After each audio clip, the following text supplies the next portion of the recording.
Because we are sinful human beings, we do not understand God's ways. మనం సామాన్యమైనటువంటి మానవ మాత్రులంగా ఉంటున్నాం గనక దేవుని యొక్క మార్గాలు మనకి గ్రహింపు కాకుండా ఉంటాయి. God says, my ways are not your ways. దేవుడు అంటున్నాడు, నా మార్గములు మీ మార్గములు వంటివి కావు. My thoughts are not your thoughts. నా తలంపులు మీ తలంపులు వంటివి కావు. As the heaven is above the earth, so my ways are different from your ways. భూమి ఆకాశం కంటే ఆకాశము భూమి కంటే ఎంత ఉన్నతముగా ఉన్నదో అదే రీతిగా నా తలంపులు మీ తలంపుల కంటే అంత ఉన్నతంగా ఉన్నాయి. That is Isaiah 55. యెషయా గ్రంథం 55వ అధ్యాయంలో ఉంది మాట. And verse 8 and 9. 8-9 వచనాలు. It's very important for us to understand this so that we don't go astray. మనం మార్గం తప్పిపోకుండా ఉండే నిమిత్తమే ఈ వాక్యాలు మనకి చాలా ప్రాముఖ్యమైనటువంటి సంగతులు. I hope all of you know this verse. నేను అనుకుంటాను ఈ వచనం మీ అందరికీ తెలుసుని అనుకుంటున్నాను. If you don't know it, today is a good day to learn these two verses. మరి ఒకవేళ మీకు తెలియకపోతే ఈ రోజు ఈ వచనం మీరు నేర్చుకోవడానికి చాలా మంచి రోజుగా ఉంటుంది మీకు. God says, my thoughts are not your thoughts. దేవుడు అంటున్నాడు, నా తలంపులు మీ తలంపుల వంటివి కావు. My ways are not your ways. మీ త్రోవలు నా త్రోవల వంటివి కావు. And what is the difference between the two? ఈ రెండింటికి మధ్యలో భేదం ఏమిటి? Not a small difference. ఆ భేదం చాలా చిన్న భేదం కాదు. As different as heaven is from earth, so much different my ways are from yours. ఆకాశము కంటే భూమికి మధ్యలో ఎంత వ్యత్యాసం ఉంటుందో అట్లానే నా తలంపుల కంటే నా మార్గముల కంటే మీ మార్గాలకు అంత వ్యత్యాసం ఉంటుందని. We all have our way of thinking and looking at certain things. మనం అంతా కూడా కొన్ని సంగతులు చూడడము, వాటిని గురించి గ్రహించడము, మన విధానంలో వాటిని మనం గమనిస్తూ ఉంటాం. God says that is not my way of looking and thinking of things. దేవుడు అంటున్నాడు, నేను చూసే విధానం, నేను వాటిని గురించి గ్రహించే విధానం అది కాదు అంటున్నాడు. So if you want to become spiritual, you must learn to look at things the way God looks at them. కనుక మీరు ఆత్మీయంగా ఉండాలంటే ఏదైనా సంగతులు కానీ పరిస్థితులు కానీ దేవుడు ఏ విధానంలో ఏ దృక్పథంతో చూస్తున్నాడో ఆ విధానంలో మనం చూడడానికి ప్రయత్నించాలి. You must allow the Holy Spirit to change your way of thinking to God's way of thinking. మీ తలంచే విధానాన్ని దేవుడు తలంచే విధానానికి మార్చినట్లుగా పరిశుద్ధాత్మ దేవుడిని మీరు అనుమతించాలి. For example, ఉదాహరణ చూడండి. Man hates his enemies, but God loves his enemies. మానవుడు తన శత్రువుని ద్వేషిస్తాడు, కానీ దేవుడు తన శత్రువుని ప్రేమిస్తాడు. So in our natural tendency is to hate somebody who hates us. కనుక మన స్వభావ సిద్ధమైన సంగతి ఏమిటి? ఎవరైనా మనల్ని ద్వేషిస్తే మనం కూడా వాళ్ళని ద్వేషిస్తాం. But if we allow God to change us, then we will be able to love that person. కనుక దేవుడు మనలను మార్చినట్లుగా మనం అనుమతిస్తే అప్పుడు ఏం చేస్తాం? ఆ వ్యక్తిని మనం ప్రేమించగలుగుతాం. Now the same thing when it comes to worship. అదే సంగతి ఆరాధించే విషయంలో కూడా. We all have our human ideas of how to worship God. మనం అందరం కూడా దేవుని ఎట్లా ఆరాధించాలి అంటానికి మన మానవ సంబంధమైన తలంపులు మనకు కొన్ని ఉంటాయి. And our Hindu friends and our Muslim friends, they also have their own ideas of how to worship God. హైందువులుగా ఉన్నటువంటి మన స్నేహితులు, అట్లానే మహమ్మదీయులుగా ఉన్నటువంటి మన స్నేహితులు, వాళ్ళందరూ కూడా వాళ్ళ పూజించి ఆరాధించే విధానాలు కొన్ని ఉంటాయి. And I find that sometimes Christians also think like those non-Christians. నేను అనుకుంటాను కొన్నిసార్లు క్రైస్తవులు కూడా ఆ క్రైస్తవేతరుల మాదిరిగానే ఈ పూజించి ఆరాధించే విషయంలో తలంపులు కలిగి ఉంటున్నారు. They don't know how to worship. ఎట్లా ఆరాధించాలో తెలీదు. Because they've got their own ideas. ఎందుకంటే వాళ్ళ సొంత తలంపులు కొన్ని ఉన్నాయి, విధానం ఒకటి. Or they have learned from some other man. లేకుంటే వేరే ఇతర మనుషుల దగ్గర నుంచి కొన్ని సంగతులు వాళ్ళు నేర్చుకున్నారు. If you want to worship in the right way, you must learn from the Bible. మీరు సరైనటువంటి విధానంలో ఆరాధన చేయాలి అంటే దేవుని వాక్యాన్ని నుండి మీరు నేర్చుకోవాలి. Why do I keep saying you must read this book all the time? ప్రతిసారి అన్ని పరిస్థితుల్లోని వాక్యాలు, ఈ పుస్తకాన్ని మీరు చదవాలని ఎందుకు చెప్తున్నాను నేను ప్రతిసారి? Because the only book in the world that teaches us God's thoughts is this book. దేవుని యొక్క తలంపులు మనకు బోధించడానికి ప్రపంచంలో ఉన్నటువంటి పుస్తకాలు అన్నిటికంటే ఇదే ఈ దైవ గ్రంథమే బోధిస్తుంది. So if you want to know God's thoughts, you better read this book. కనుక మీరు దేవుని తలంపులు తెలుసుకోవాలి అంటే మీరు ఈ గ్రంథాన్ని చదవటం ముఖ్యం. And let the thoughts in this book become your thoughts. ఈ గ్రంథంలో ఉన్నటువంటి తలంపులు మీ తలంపులు కావాలి. This is the only book in the world that shows us God's ways. ప్రపంచంలో ఇది ఒక్క గ్రంథం మాత్రమే దేవుని విధానాలను మనకు చూపిస్తుంది. If you want to change your ways to God's ways, you must read this book. మీ మార్గంలో నుంచి దేవుని మార్గంలోనికి రావాలి అంటే ఈ గ్రంథం మీరు చదవాలి. So how to know what is the right way to worship? ఆరాధించడానికి సరైన విధానం ఏమిటో తెలుసుకోవడం ఎట్లా? we must read this book. ఈ గ్రంథాన్ని మనం చదవాలి. So I will show you 2 or 3 places. కనుక 2-3 స్థలాల్లో మీకు చూపిస్తాను నేను. The first man about whom we read worship God is Job. దేవుణ్ణి ఆరాధించినటువంటి మొట్టమొదటి మానవుడు మనం వాక్యంలో చదివేది యోబు. Now even though Job comes in the middle of your Bible, it is the first book written in the Bible. యోబు గ్రంథము యోబు గ్రంథం మన బైబిల్ గ్రంథంలో ఇంచుమించు మధ్యలో ఉన్నప్పటికీ వ్రాయబడినటువంటి గ్రంథాల్లో మొట్టమొదటి గ్రంథం యోబు గ్రంథం. Job has been kept in the middle because it's like a poetic book like Psalms and Proverbs and all. అది కీర్తనలు సామెతలు మాదిరిగా ఒక పద్య భాగంలో ఉన్నటువంటి గ్రంథంగా యోబు ఉంటుంది కనుక దాన్ని బైబిల్ గ్రంథంలో మధ్యకి తీసుకొచ్చారు. Genesis was written by Moses. ఆది కాండము మోషే రాసినాడు. Jesus said that. యేసుక్రీస్తు ప్రభువు చెప్పారు. Those are called the 5 books of Moses. మోషే రాసినటువంటి 5 పుస్తకాలు 5 గ్రంథాలు ముందు ఉన్నాయి. But Job lived 500 years before Moses. అయితే యోబు మోషే కంటే 500 సంవత్సరాల ముందే ఆయన జీవించినాడు. So that is the first book of the Bible before Genesis. బైబిల్లో ఉన్నటువంటి మొదటి పుస్తకం అది. He lived before Abraham. Abraham కంటే ముందుగా ఆయన జీవించినాడు. So he is the first person about whom we read he worshiped God. దేవుణ్ణి ఆరాధించినటువంటి మొట్టమొదటి వ్యక్తిగా యోబుని గురించి మనం చదువుతాం. The word worship comes for the first time there. ఈ ఆరాధన అనేటటువంటిది మొట్టమొదటిసారిగా అక్కడ వచ్చింది. There were people like Noah and all who built altars. Noah మొదలైనటువంటి వ్యక్తులు కొంతమంది బలిపీఠాలు కట్టిన వాళ్ళు ఉన్నారు. But the word worship comes in the book of Job. అయితే ఆరాధన అనేటటువంటి మాట యోబు గ్రంథంలో వచ్చింది. And it's very interesting to see where it comes. మరి ఎక్కడొచ్చింది చూడడం చాలా శ్రద్ధ కలిగించే సంగతి. This is the first time in the Bible. బైబిల్లో మొట్టమొదటిసారి ఉపయోగించబడిన మాట. Now we can worship God suddenly if you get a promotion in your job. చూడండి, మీ ఉద్యోగంలో ఏదైనా ప్రమోషన్ వచ్చింది అనుకోండి, అప్పుడు వెంటనే మన దేవుణ్ణి ఆరాధించడం సులువేది. Or you get a big inheritance from some uncle who died, you can be ఎవరో చనిపోయినటువంటి మీ అంకుల్ ఎవరో ఉంటే ఆయన ఆస్తిపాస్తులన్నీ మీకు వచ్చినాయి అనుకోండి, అప్పుడు కూడా చాలా సంతోషంగా దేవుడిని ఆరాధిస్తారు మీరు. Or you were happy you were able to marry the person you wanted to marry, then you can worship God. మీరు పెళ్లి చేసుకోవాలనుకున్న వ్యక్తినే మీరు పెళ్లి చేసుకున్నారనుకోండి, అప్పుడు కూడా చాలా సంతోషంగా ప్రభువుని ఆరాధిస్తారు.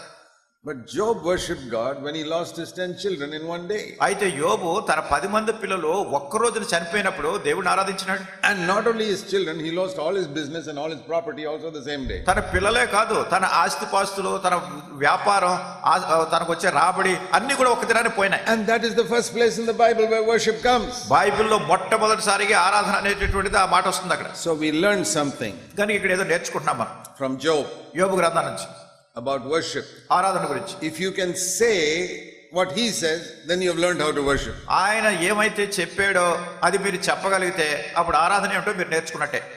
Of course, we thank God for many things. అయితే అనేకమైన వాటి గురించి దేవునికి వందనాలు చెల్లిస్తున్నాం. Thank you Lord for forgiving my sin. ప్రభువా నా పాపాలు క్షమించినందుకు వందనాలు. Thank you Lord for giving me the Holy Spirit. పరిశుద్ధాత్మను ఇచ్చినందుకు నీకు వందనాలు. Thank you for giving me the promotion in the job. ఉద్యోగంలో నాకు హెచ్చింపు ఇచ్చినందుకు వందనాలు. Thank you for allowing me to marry the person I wanted to marry. నేను కావాలనుకున్న వ్యక్తిని పెళ్లి చేసుకోవడానికి సహాయపడినందుకు వందనాలు. Help me to build a new house. Thank you Lord. ప్రభువా కొత్త ఇల్లు కట్టుకోవడానికి సహాయపడ్డావు, నీకు వందనాలు. All that is good. I'm not saying we should not thank and worship the Lord for all that. ఇవన్నీ మంచివే. వీటి గురించి మీరు ప్రభు కృతజ్ఞతా వందనాలు చెల్లించి ఆరాధన చేయకూడదని చెప్పట్లేదు. But sometimes worship can be painful. కొన్నిసార్లు ఆరాధన అనేటువంటిది కొంచెం బాధాకరంగా కూడా ఉంటుంది. That is called the sacrifice of worship. అంటే ఈ ఆరాధన గురించిన అర్పణ ఇది. Sacrifice is something that costs us something. ఈ అర్పణ అనేటటువంటిది ఏమిటంటే దానికి కొంత విలువ చెల్లించాలి, క్రయం చెల్లించాలి. When I thank the Lord for something good happening to me, is not costing me anything. మరి నాకు ఏదైనా ఒక మంచి జరిగినప్పుడు దేవునికి అప్పుడు వందనాలు చెల్లిస్తుంటే దానికి నేనేం క్రయం చెల్లించక్కర్లేదు. But if one day you get the news that all your children have died, ఒకవేళ మీకు ఒక రోజు వార్త వస్తుంది మీ పిల్లలందరూ చనిపోయారు అనుకో, and you lost your job, మీ ఉద్యోగం పోయింది, and your house got burnt up, మీ ఇల్లు కాలిపోయింది, and you lost all your money, మీ డబ్బంతా పోయింది, all in the same day, అంత ఒక్క రోజునే జరిగింది ఇది. Then if you can bow down and worship God, you have understood worship. అటువంటి పరిస్థితుల్లో కూడా మీరు తల వంచి దేవుని ఆరాధన చేయగలిగితే ఆరాధన అంటే నేర్చుకున్నట్టే. Let's read Job chapter 1. ఇప్పుడు యోబు గ్రంథం మొదటి అధ్యాయం చదువుదాం. And there we read, one servant came to Job. యోబు దగ్గరికి ఒక దాసుడు వచ్చి చెప్తున్నాడు. And told him, verse 16, the fire of God from heaven burned up the sheep and the servants and consumed all of them. I only escaped to tell you. 16వ వచనంలో దేవుని అగ్ని ఆకాశము నుండి పడి గొర్రెలను పనివారిని రగులు పెట్టి కాల్చివేసిన దాన్ని నీకు తెలియచేయుటకు నేను ఒక్కడినే తప్పించుకొని వచ్చి ఉన్నానని. And then another servant came. తర్వాత ఇంకొక దాసుడు వచ్చాడు.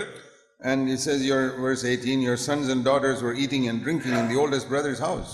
18వ వచనంలో నీ కుమారులు నీ కుమార్తెలు తమ అన్న ఇంట భోజనం చేయొచ్చు ద్రాక్ష పానం చేయుచుండగా a great wind came and struck the four corners of the house and it fell on the young people and they all died. 19వ వచనం గొప్ప సుడిగాలి అరణ్య మార్గముగా వచ్చి ఆ ఇంటి నాలుగు మూలలను కొట్టగా అది యవ్వనుల మీద పడినందున వారు చనిపోయారు. He lost all his property. తన ఆస్తి అంతా పోయింది. See, those days property was in cattle, sheep and cows and camels and all. ఆ దినాల్లో మనుషుల యొక్క ఆస్తిపాస్తులు ఏంటంటే వాళ్ళకున్నటువంటి పశు సంపద, వాళ్ళకున్న ఒంటెలు గాని, వాళ్ళకున్న పశువులు గాని, గొర్రెలు గాని, he lost everything. అన్ని పోయాయి. He was a very rich man. ఆయన చాలా ధనవంతుడు.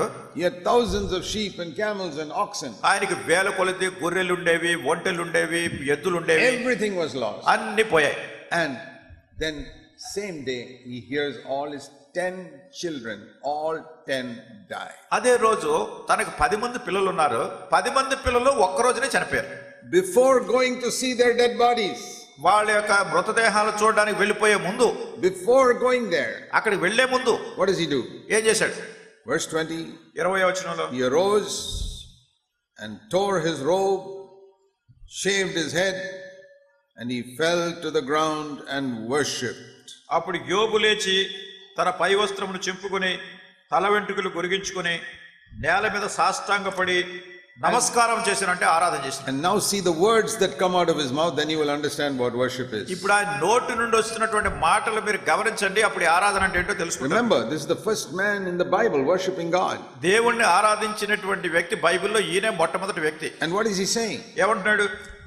When I came out of my mother's womb, I came with nothing, not even one dress on me. నేను నా తల్లి గర్భంలో నుండి వచ్చినప్పుడు దిగంబరినై వచ్చాను, ఒక్క జత దుస్తులు కూడా వేసుకోలేదు నేను. I did not have 1 rupee, I did not have one dress, I had nothing when I came out of my mother's womb. నా తల్లి గర్భం నుంచి నేను బయటకు వచ్చినప్పుడు నా చేతిలో 1 రూపాయి కూడా లేదు, నేను వేసుకోవడానికి ఒక జత వస్త్రాలు కూడా లేవు. And one day when I'll die in the future, I cannot take any money with me, not even my clothes, I will bury as భవిష్యత్తులో ఒక రోజు నేను చనిపోతాను, ఆ చనిపోయే దినాన్ని కూడా నేనేమి డబ్బు తీసుకొని వెళ్ళలేను, వస్త్రాలు తీసుకువెళ్ళలేను, ఉన్న in this period between my birth and my death, కనుక నా పుట్టుకకు నా మరణానికి మధ్యలో ఉండే కాలంలో God gave me 10 children. దేవుడు 10 మంది పిల్లల్ని ఇచ్చాడు. He gave me thousands of animals. నాకు వేల కొలది పశువులను ఇచ్చాడు. Houses and lands and prospered my business. నాకు కావాల్సిన ఇళ్ళు ఇచ్చాడు, నాకు కావాల్సిన ఆస్తిపాస్తులు ఇచ్చాడు, నా వ్యాపారాన్ని వృద్ధి చేశాడు.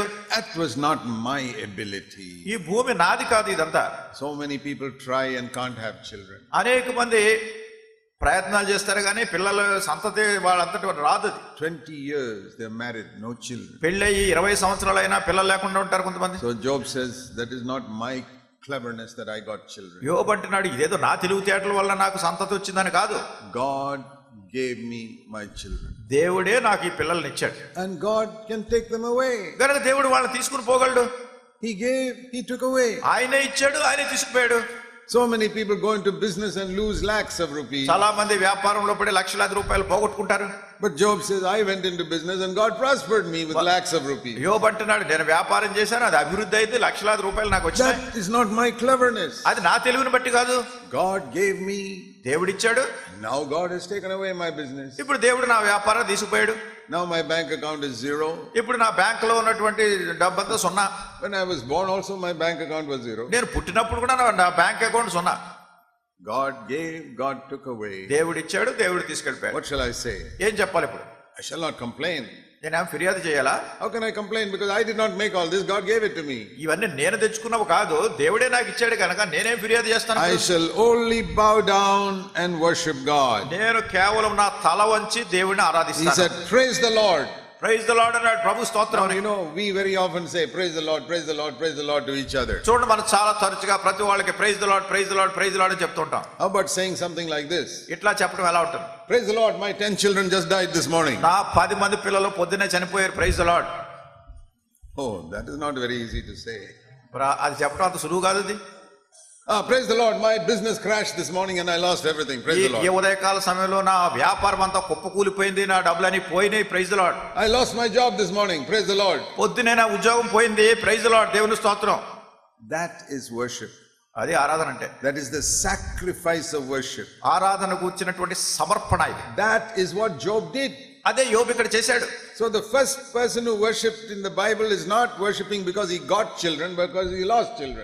మొట్టమొదటి బైబిల్లో మొట్టమొదటి ఆరాధన చేసినటువంటి వ్యక్తి ఎందుకు ఆరాధన చేశాడంటే తన పిల్లలను పొందినందుకు కాదు, పిల్లలను పోగొట్టుకున్నందుకు. It's very easy to come and say thank you Lord for this child you've given me. ప్రభువా నాకు ఈ బిడ్డని ఇచ్చావు, నీకు వందనాలు చెల్లిస్తున్నాను చెప్పడం చాలా సులువు. But to take a dead child and say thank you Lord you took it away, that is more difficult. అయితే చనిపోయినటువంటి బిడ్డను పట్టుకుని ప్రభువా ఈ బిడ్డను నువ్వు తీసుకెళ్లిపోయావు, నీకు వందనాలు చెల్లిస్తున్నాను చాలా కష్టం. It's not easy. సులువు కాదు. It's not easy for me. అది నాకు అంత సులువైంది కాదు. It's not easy for you. మీకు కూడా సులువైంది కాదు. I'm not saying it is easy. అది సులువు అని చెప్పట్లేదు. And I don't believe it was easy for Job. అది యోబు కూడా సులువు అని నేను నమ్మట్లేదు. These are not small children. వీళ్ళు చిన్న పిల్లలు కాదు వీళ్ళు. He had raised them up through many years. They grew up. They all had their own houses. అనేక సంవత్సరాలుగా వీళ్ళని పెంచి పెద్ద చేశాడు. వీళ్ళందరికీ తమ సొంత ఇళ్ళు ఉన్నాయి. That time to lose your children. ఆ వయసులో ఆ పరిస్థితిలో పిల్లల్ని పోగొట్టుకోవటం. What a faith he had in God. దేవుని యందు ఎంత గొప్ప విశ్వాసం కలిగి ఉన్నాడు. God has got every right to do whatever he likes with my life. నా జీవితంలో దేవుడు ఏం చేయాలని కోరుతున్నాడో అది చేసేటటువంటి సర్వ హక్కులు ఆయనకున్నాయి.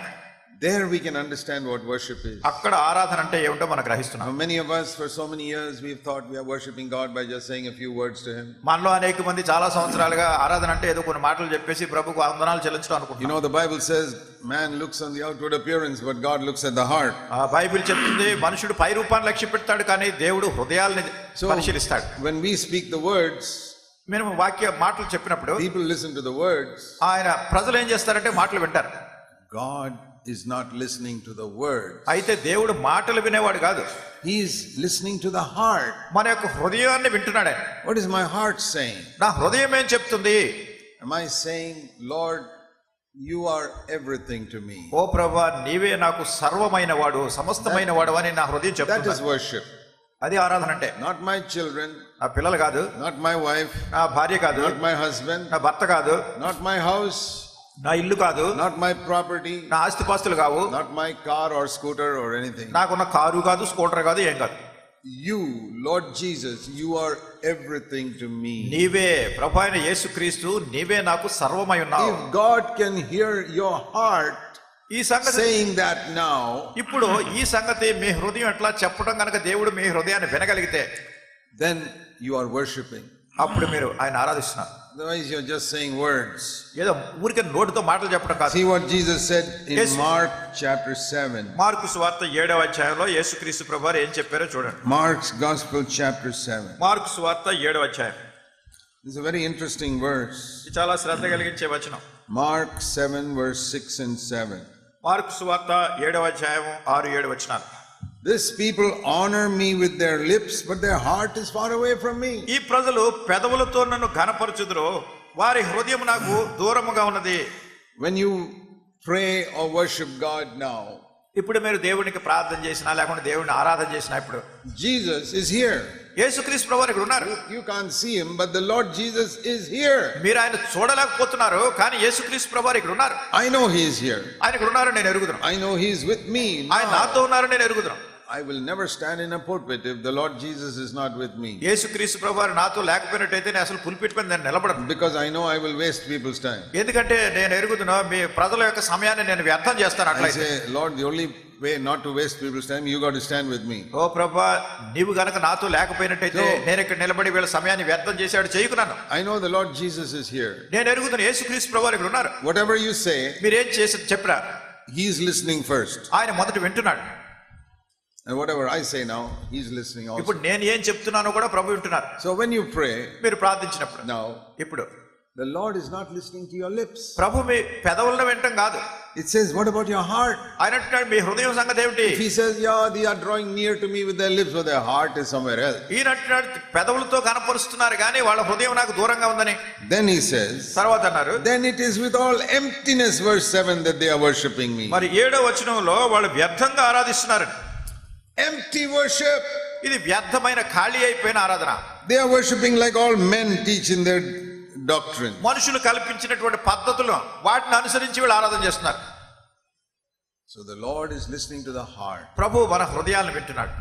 And if the heart is not completely his, మన యొక్క హృదయం పూర్తిగా ఆయనది కాలేదు అంటే whatever you say with your lips, మీ పెదవులతో ఏం చెప్పినా గానీ The Lord is not listening to see whether our Telugu grammar is perfect or any such thing. ప్రభు మనం మాట్లాడే మాటల్లో ఉన్నటువంటి తెలుగు వ్యాకరణం సరిగా ఉందా లేదా ఇట్లాంటివన్నీ He's not bothered about that. దాని గురించి ఆయనకి ఏం శ్రద్ధ లేదు. A small 3-year-old child without any grammar, that child's worship may be more acceptable to God than grown-up people saying fantastic things. మరి ఒక 3 సంవత్సరాల వయసు కలిగినటువంటి చిన్న బిడ్డ తన యొక్క మాటల్లో ఏ విధమైనటువంటి వ్యాకరణం గ్రామర్ ఉండదో అయినా కానీ ఆ బిడ్డ చేసేటటువంటి ఆరాధన దేవునికి వినసొంపుగా ఉండొచ్చు. ఒక పెద్ద వ్యక్తి రకరకాల ఇంపు సొంపులు కలిగినటువంటి మాటల కంటే కూడా ఈ చిన్న బిడ్డ ఆరాధన ఆయనకు అంగీకారంగా ఉంటుంది. Because that child has got a pure heart. ఎందుకంటే ఆ చిన్న బిడ్డకి పవిత్రమైన హృదయం ఉంది. So please remember that. దానికి జ్ఞాపకం పెట్టుకోండి.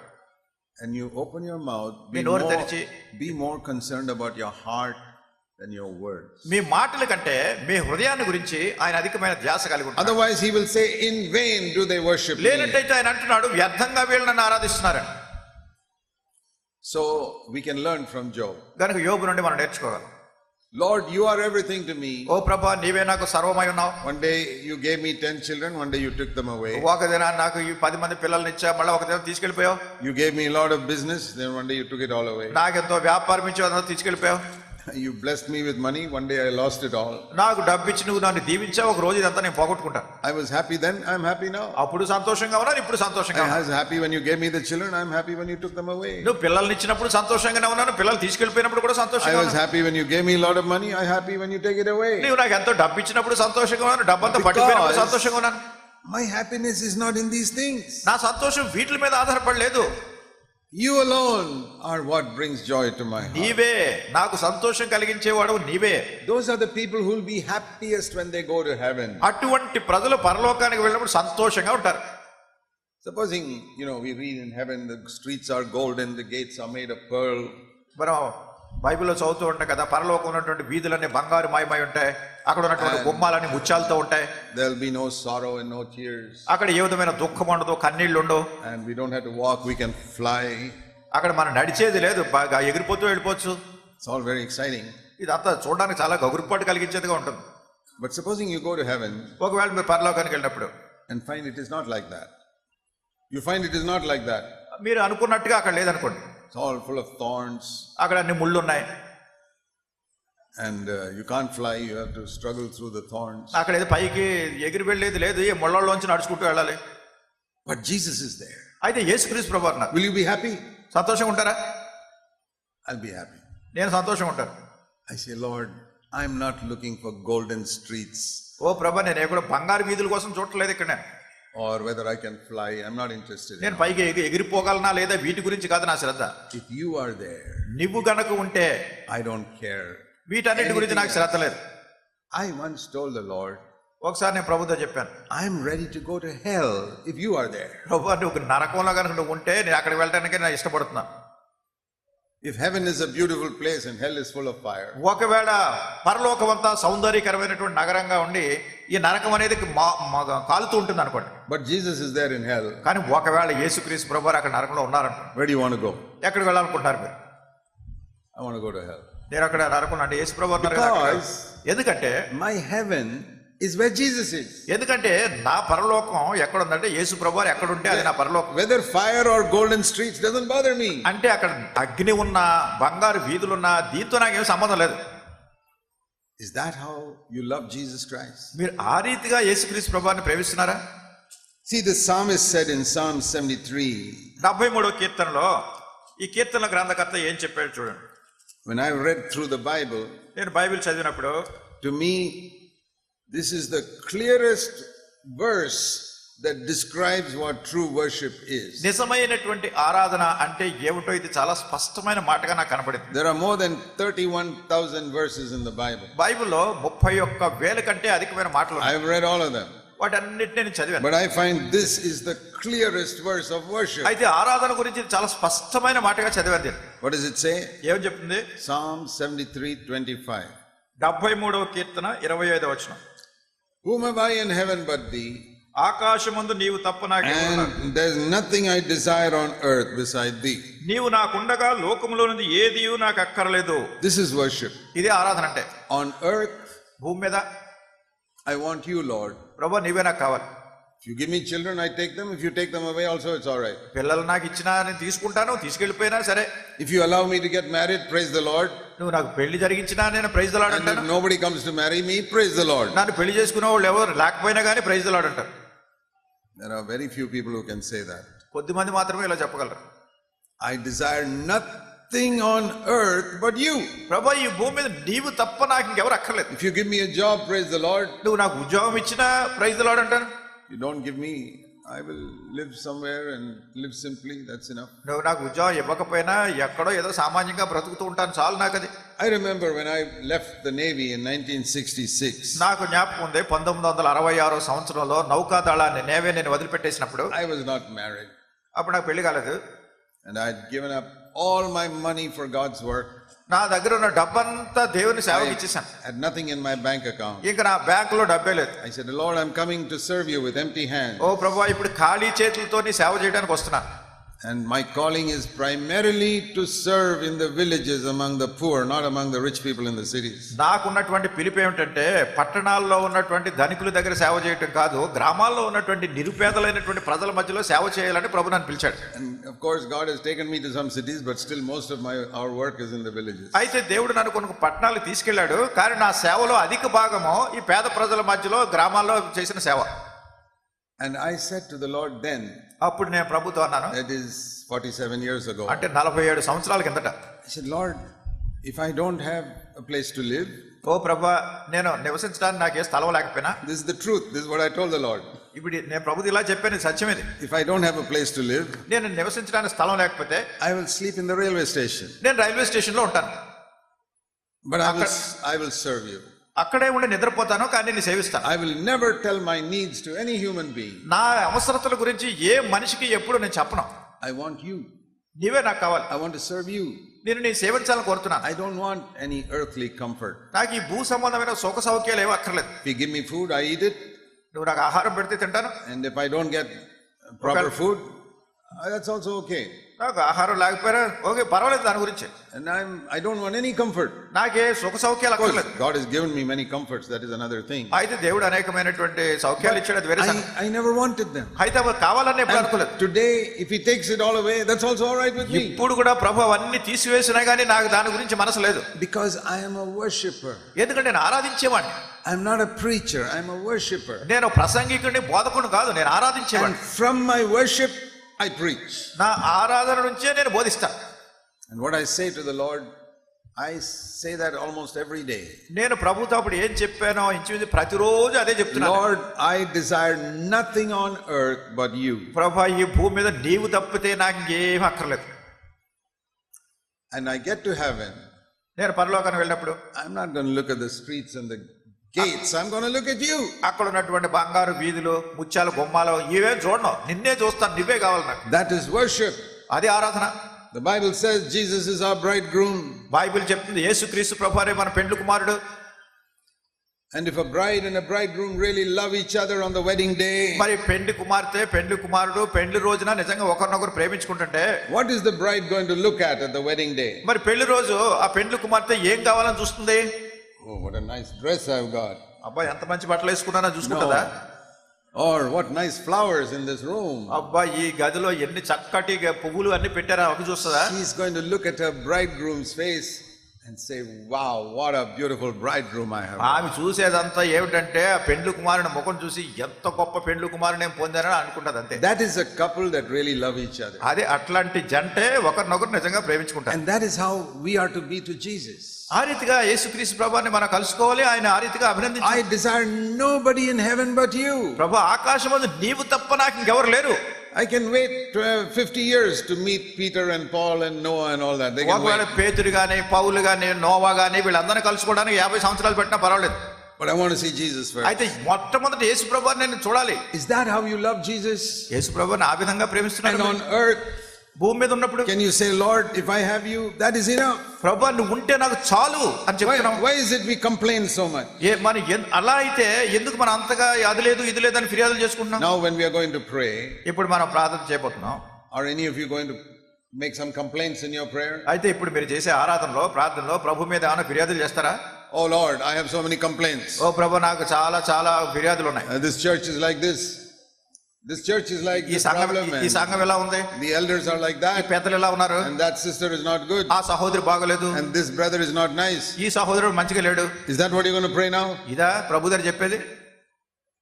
I hope not. ఇలా కాదని అనుకుంటున్నాను. We should never have such words in our mouth. అట్లాంటి మాటలు ఎప్పుడు మన నోట్లోంచి రాకూడదు. No complaints. ఏ విధమైన ఫిర్యాదులు ఎవరి మీద లేవు. Not only when you come to the Lord's table, any time in our life. ప్రభు దినాన్ని ప్రభు బల దగ్గరికి వచ్చినప్పుడు మాత్రమే కాదు, మన జీవితంలో ఎప్పుడు కూడా ఇలాంటి మాటలు మాట్లాడకూడదు. What do I have to complain about? దేని గురించి నేను ఫిర్యాదులు చేయాలి? I've got Jesus. నాకు యేసు ప్రభు ఉన్నాడు, and he is everything to me. ఆయనే నాకు సర్వమై ఉన్నాడు. So what if there are some problems in some church? కానీ ఏదో కొన్ని సంఘాల్లో సమస్యలు ఉంటే నాకే. So what if some elders are bad? ఏదో కొంతమంది పెద్దలు సరిగా లేకపోతే నాకే. So what if some brothers and sisters are bad? కొంతమంది సహోదరులు గాని సహోదరులు గాని బాగా లేకపోతే వాళ్ళ సంగతి నాకెందుకు? I hope they will change, but I'm not worried about that. తర్వాత వాళ్ళు మార్పు పొందొచ్చు, వాళ్ళ గురించి నాకేం చింత లేదు. I have Jesus and he is good. నాకు యేసు ప్రభు ఉన్నాడు, ఆయన మంచివాడు. God is my father. దేవుడే నా తండ్రి. So what more do I want? ఇంకా నాకు కావాల్సింది ఇంకేంటి? Only such a person can really worship this morning. అటువంటి వ్యక్తి మాత్రమే నిజంగా ఈ ఉదయకాల సమయంలో ప్రభుని ఆరాధించగలరు. And he will not be a worshipper for half an hour, he'll be a worshipper throughout his life. గనక ఏదో అరగంట సేపు ఇక్కడ ఆరాధించే వ్యక్తిగా కాదు, తన జీవితం అంతా ఆరాధిస్తూనే ఉంటారు. See, for me, little times of worship like this is just a part of what is my whole life. కనుక ఇప్పుడు ఇట్లాంటి ఆరాధన అనేది నాకు ఎలా ఉంటుందంటే మొత్తం నా జీవితం అంతట్లో కూడా ఇది ఒక చిన్న భాగంగా ఉంటుంది. Even though I'm not saying it always with my lips, నేను నా పెదవులతో నేను చెప్పకపోతున్నా గానీ the Lord knows in my heart, నా హృదయంలో ప్రభు ఎరుగును. 24 hours a day, రోజుకి 24 గంటలు I desire nothing but him. ఆయన తప్ప నాకు ఇంకెవరో కావాలని కోరుకోవట్లేదు. And 7 days a week, every week I desire nothing but him. మరి వారం రోజుల్లో, వారానికి 7 రోజుల్లో కూడా ప్రతిరోజు ఆయన తప్ప నాకు ఎవరు అక్కర్లేదు. Anything else I get is extra.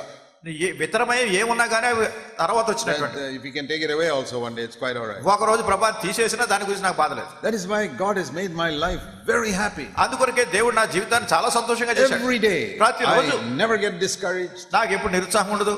How can you get discouraged when you have Jesus? యేసు ప్రభువారు మీకుంటే ఇంకా నిరుత్సాహం ఎందుకు మీకు? I want to tell you, my brothers and sisters, ప్రియమైన సహోదరులారా సహోదరులారా, మీకు చెప్పాలనుకుంటున్నాను, your whole life will change if you really learn how to worship. ఎలాగ ఆరాధించాలో మీరు నిజంగా నేర్చుకుంటే మొత్తం మీ జీవితం అంతా మారిపోతుంది, like Job did. యోబు జరిగినట్టు. But in the book of Job we read that after a few days he could not say those words. అయితే యోబు గ్రంథంలో చూస్తాం, కొన్ని దినాలు అయిన తర్వాత ఆ మాటలు చెప్పలేకపోయాడు. After a few days he began to complain. మరి కొన్ని దినాలు అయిన తర్వాత మళ్ళా దేవుని మీద ఫిర్యాదు చేయడం మొదలెట్టాడు. Oh, why have you taken away my children? నా పిల్లలు ఎందుకు తీసిపోయాడు? Why are you giving me this sickness? నాకు ఈ రోగం ఎందుకు వచ్చింది? I've been so faithful to you. నేను నీకు ఎంత నమ్మకంగా ఉన్నాను. So even though he started well, అంటే ఈయన బాగా ప్రారంభించినప్పటికీ he could not endure till the end. చివరి వరకు దాన్ని ఆ రీతిగా గమనం కలిగి ఉండలేకపోయాడు. Sometimes he would say, yes, I love the Lord. కొన్నిసార్లు మనం అంటాం, అవును ప్రభువుని ప్రేమిస్తున్నాను. Most of the time he would complain and saying, I'm such a good man, why you trouble me? చాలా సార్లు మళ్ళా అంటాం, దేవుడా నేను ఎంత మంచోడి, నాకే కష్టాలు ఎందుకు తెచ్చిపెట్టా ఉంటాం. Now don't criticize Job. కనుక యోబుని మీరు ఎట్లా విమర్శించకండి. He did not have the Holy Spirit like we have. మనం ఈ దినాన్ని కలిగి ఉన్నటువంటి పరిశుద్ధాత్మ దేవుని ఆ దినాలు ఆయన కలిగి లేడు. That's why he went up and down in his experience. అందుకే తన జీవితంలో పైకి కిందకి వెళ్తూ వచ్చాడు. Even the great prophet Elijah was like that. ఏలియా వంటి గొప్ప ప్రవక్త కూడా అట్లానే. One day he was worshiping God and brought fire from heaven. ఒక దినాన్ని ఆయన ప్రభువుని ఆరాధన చేసి ఆకాశం నుంచి అగ్ని కురిపించాడు. Next day he ran away because one queen said, I'll kill you. తర్వాత రోజు ఏం చేశాడు, ఒక రాణి నిన్ను చంపేస్తాననగానే అక్కడి నుంచి పారిపోయాడు. Next day తర్వాత రోజే he ran away. పారిపోయాడు. And he sat under in some hill and said, oh God, take away my life, I've had enough. కోట దగ్గర ఒక చోట కూర్చునే ప్రభువా నా జీవితాన్ని తీసేసుకో అంటున్నాడు. Don't criticize him. అతను కూడా మీరు విమర్శించకండి. He did not have the Holy Spirit in him. ఎందుకంటే ఆయనలో అప్పుడు పరిశుద్ధాత్మ లేడు. But you never find Paul saying that. అయితే పౌలు అట్లా చెప్పినట్లేదు.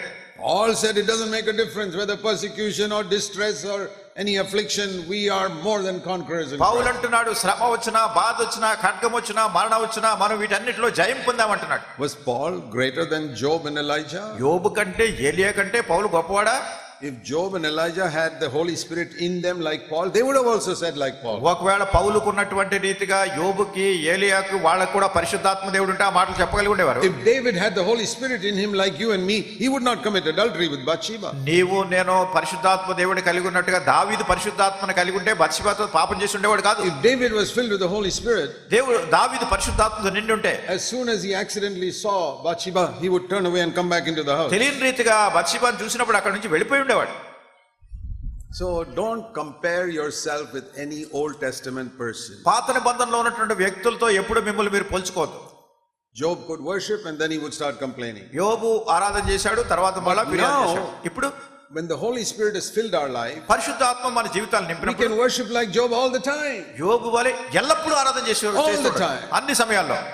See, that is how it is in heaven. అదే పరలోకంలో ఉంటుంది. See, if you want to know God's ways and God's thoughts, దేవుని యొక్క మార్గాలు, దేవుని తలంపులు మీరు తెలుసుకోవాలి. you got to see what heaven is like. పరలోకం ఎలా ఉందో మీరు చూడాలి. See Revelation 5. ప్రకటన గ్రంథం 5వ అధ్యాయం. In heaven they sing this song. పరలోకంలో వాళ్ళు పాట పాడుతున్నారు. Revelation 5:9. ప్రకటన గ్రంథం 5వ అధ్యాయం 8వ వచనం. Thou art worthy to take the book and to open the seals, for you purchased us for God with your blood from every tribe and tongue and nation. 5:9. ప్రకటన గ్రంథం 5వ అధ్యాయం 9వ వచనంలో, ఆ పెద్దలు ఈ గ్రంథమును తీసుకుని దాని ముద్రలను విప్పుటకు యోగ్యుడవు, నీవు వధింపబడిన వాడవై నీ రక్తం ఇచ్చి ప్రతి వంశములో ఆయా భాషలు మాట్లాడేవారిలో ప్రతి ప్రజలో ప్రతి జనములో దేవుని కొరకు మనుషులను కొని మా దేవునికి రాజ్యములను యాజకు చేసేది కనుక భూలోకమందు క్రొత్త పాట పాడుదురు. Verse 11. Thousands and thousands were saying in verse 12, worthy is the lamb that was slain to receive power and riches. అక్కడ 11వ వచనంలో 12వ వచనంలో వధింపబడిన గొర్రె పిల్ల శక్తి ఐశ్వర్యం జ్ఞానం బలములను వేల కొలది ప్రజలు నిరంతరమైన స్తోత్రం చేస్తున్నారు. And listen to this, verse 13. Every created thing in heaven, on the earth, under the earth, we're all saying, to him who sits on the throne and the lamb be all honor and glory forever. 13వ వచనంలో పరలోకమందును భూలోకమందును భూమి క్రిందను సముద్రంలో ఉన్న ప్రతి సృష్టము వాటిలో ఉన్న సర్వము సింహాసనాసీనుడైన వానికి గొర్రెపిల్లకు స్తోత్రము ఘనత మహిమ ప్రభావం యుగయుగములని చెప్తున్నారు. And every picture in Revelation of heaven is like that. మరి ఈ ప్రకటన గ్రంథంలో పరలోకాన్ని గురించినటువంటి పాఠం ప్రతిదీ ఇలాగే ఉంది. They're always praising Jesus. వారు ఎల్లప్పుడూ యేసును స్తుతిస్తున్నారు. They're not worried about Peter and Paul and Abraham and Moses and all. వాడు పేతురు గురించి పౌలు గురించి అబ్రహాం గురించి మోషే గురించి వాళ్ళ గురించి ఏం చింతలేదు. Their whole focus is on Jesus alone. వాళ్ళ యొక్క గమనము అంతా కూడా యేసుక్రీస్తు ప్రభువారి మీదే ఉంది. And we can become like that, start becoming like that now. ఇప్పుడే మనం ఆ రీతిగా ఆరంభం కావచ్చు అటువంటి మనస్సు గమనం కలిగి. To get ready for that land to which we are going. మనం ఎక్కడికైతే వెళుతున్నామో ఆ దేశం వరకు మనం సిద్ధపడుతూ ఉండొచ్చు. You know, supposing some people migrate from India to another country. చూడండి, కొంతమంది కొన్నిసార్లు ఈ ఇండియా దేశం నుంచి వేరే ఇతర దేశానికి వలస వెళ్ళిపోతారు. For example, some people go to America. చూడండి, ఉదాహరణ కొంతమంది ఇండియా నుంచి అమెరికా వెళ్ళిపోతారు. So supposing some Indian person who does not know English is going to America. ఒకవేళ ఇంగ్లీష్ భాష రానటువంటి ఇండియాలో ఉన్నటువంటి వ్యక్తి అమెరికా వెళ్తున్నాడు అనుకోండి. In America they don't speak Telugu. అమెరికాలో ఉన్న వాళ్ళు ఆ దేశస్తులు తెలుగు మాట్లాడరు. They speak English. వాళ్ళు ఇంగ్లీష్ మాట్లాడతారు. So what will he do? కానీ ఇక్కడ ఉన్నవాడు ఏం చేస్తాడు? Before he goes, అక్కడికి వెళ్లే ముందు he will go for 6 months or 1 year for a course to learn English. ఒక ఇంగ్లీష్ భాష నేర్చుకోవడానికి ఒక 6 నెలల్లో ఒక సంవత్సరమో ఇక్కడ తరబేతి తీసుకుంటాడు. Because that is the language of America. ఎందుకంటే అమెరికాలో ఉన్న భాష అది. In the same way, అదే రీతిగా heaven is another country. పరలోకం అనేది ఒక దేశం అది. Are you migrating to go there? మీరు అక్కడికి వలస వెళ్ళిపోవడానికి సిద్ధపడుతున్నారా? Heaven is much better than America, I'll tell you that. ఈ పరలోకం అనేది అమెరికా కంటే శ్రేష్టమైన దేశం మీకు చెప్తున్నా. I'm planning to go there. నేను అక్కడికి వెళ్ళాలని ఏర్పాట్లు చేసుకున్నాను. I've already got my visa to go there. ఇప్పటికే అక్కడ వెళ్ళడానికి వీసా వచ్చేసింది నాకు. I hope you got your visa too. మీకు కూడా వీసా వచ్చింది అనుకుంటున్నాను. But because I'm going to heaven, I want to learn the language of heaven. Now I've learned only the language of earth. కనుక ఇప్పుడు నేను పరలోకానికి వెళ్తున్నాను కనుక పరలోకపు భాష నేర్చుకోవడానికి ప్రయత్నం చేస్తున్నాను ఈ భూమి మీద ఉన్నప్పుడే. The language of heaven is Jesus is worthy. పరలోకపు భాష ఏమిటంటే యేసుక్రీస్తు ప్రభువారు యోగ్యుడు. It's always talking about Jesus. ఎల్లప్పుడూ యేసు ప్రభువు గురించే మాట్లాడుతున్నారు. I want to learn that language. నేను ఆ భాష నేర్చుకోవాలనుకుంటున్నాను. Because I'm going there. ఎందుకంటే అక్కడ వెళ్తున్నాను కనుక. And Jesus is coming for us very soon. మన నిమిత్తమై యేసు ప్రభువారు త్వరలో వస్తున్నారు. And before he comes, ఆయన వచ్చే ముందు I want to learn that language. నేను ఆ భాష I నేర్చుకోవాలనుకుంటున్నాను. hope you want to learn the language also. మీరు కూడా ఆ భాష నేర్చుకోవాలని కోరుతున్నాను. What is that language? ఏమిటా భాష? Lord Jesus, ప్రభువైన యేసు, I desire nothing but you. నీవు తప్ప నాకు ఇంకా ఏం అక్కర్లేదు. On earth or in heaven. ఈ భూమి మీద గానీ పరలోకంలో గానీ. My love is for you. నా ప్రేమ అంతా నీ నిమిత్తమే, not my property and my job and my family. నా ఆస్తిపాస్తులు కాదు, నా ఉద్యోగం కాదు, నా కుటుంబం కాదు, ఇవేం That కాదు. is only for a short time on this earth. అది ఏదో భూమి మీద కొన్ని రోజులు ఉంటుంది అంతే. Family, job, house, all these ఈ things. కుటుంబము, మన ఉద్యోగము, మన ఆస్తిపాస్తులు ఇవన్నీ కొంతకాలం. But for millions and millions of years, I'm going to be with you. అయితే కోట్లాది సంవత్సరాలు నీతోనే నేను జీవిస్తాను. So Lord Jesus, you're the desire of my heart. ప్రభు అయిన యేసు, నా హృదయంలో ఉన్న నా కోరిక అంతా నీకోసమే. I'm very thankful that you've given me these other things on this earth. ఈ భూమి మీద ఉన్నప్పుడు ఇంకా కొన్ని సంగతులు నాకు ఇచ్చావు, నీకు వందనాలు చెల్లిస్తున్నాను. But my heart will not be taken up with these things. అయితే వీటిలో నా హృదయము వీటిలో నిమగ్నమై లేదు. I love you more than anything else. వీటన్నిటికంటే నిన్నే నేను అధికంగా ప్రేమిస్తున్నాను. And none of these things will become first in my heart. వీటిలో ఉన్నది ఏది కూడా నా హృదయంలో ప్రథమ స్థానాన్ని పొందలేవు. The Bible says we have to love Jesus with all our heart. Bible చెప్తుంది మన పూర్ణ హృదయంతో ప్రభువుని That ప్రేమించాలి. is the first commandment. అది మొదటి ఆజ్ఞ. Somebody asked Jesus, what is the greatest commandment? ఎవరు అడిగారు ఆజ్ఞల్లో అన్నిటికంటే గొప్ప ఆజ్ఞ పెద్దది He ఏమిటంటే, said, you got to love God with all your heart. నీ పూర్ణ హృదయంతో ప్రభువుని ప్రేమించడమే. So if I love God with all my heart, నా హృదయం అంతటితో ప్రభువుని ప్రేమిస్తే where is the place in my heart for my wife and children and property? ఇంకా మిగతా వాళ్ళకి, నా ఆస్తిపాస్తులకి, నా భార్యకి, నా పిల్లలకి ఇంకా స్థలం ఎక్కడ ఉంది? It's all Jesus. ఇదంతా యేసు ప్రభు ఉన్నారు ఎక్కడ And చూసినా. I love my wife through Jesus. యేసు ప్రభు ద్వారా నా భార్యను I ప్రేమిస్తున్నాను. love my children through Jesus. యేసు ప్రభు ద్వారా నా పిల్లల్ని ప్రేమిస్తున్నాను. And property and all, I use it as long as God gives it to me. కనుక ఆస్తిపాస్తులు అవి కూడా ప్రభు ఇచ్చినప్పుడు దాన్ని ఉపయోగిస్తాను, వదిలేస్తాను. తర్వాత If he takes it away, that's fine. I still have Jesus. ఆయన తీసివేసినా కానీ నాకు యేసు ప్రభు ఉన్నాడు, నాకు అంతే చాలు. I'll tell you something. ఇంకా చెప్తాను మీకు. One day if you lose everything, ఒక దినాన్ని మీరు సర్వం కోల్పోయినా కూడా, your job, your property and your children, మీ ఉద్యోగం పోయింది, మీ ఆస్తి పోయింది, పిల్లలు పోయారు, you have only Jesus, యేసు ప్రభు వారే ఉన్నారు. you will discover in that day that Jesus is enough. ఆ రోజు మీరు కనుకుంటారు యేసు ప్రభు వారే నాకు చాలిన వాడు అని. చాలు ఇంకా. If you have discovered that today, ఈ దినాన్ని మీరు అది కనుకుంటే, then you can really worship the Lord not only with your lips but from your heart. అప్పుడు నిజంగా మీరు ప్రభుని ఆరాధించవచ్చు, మీ పెదవులతో కాదు, మీ హృదయంతో. So let's do that. కనుక ఇప్పుడు అది చేద్దాము.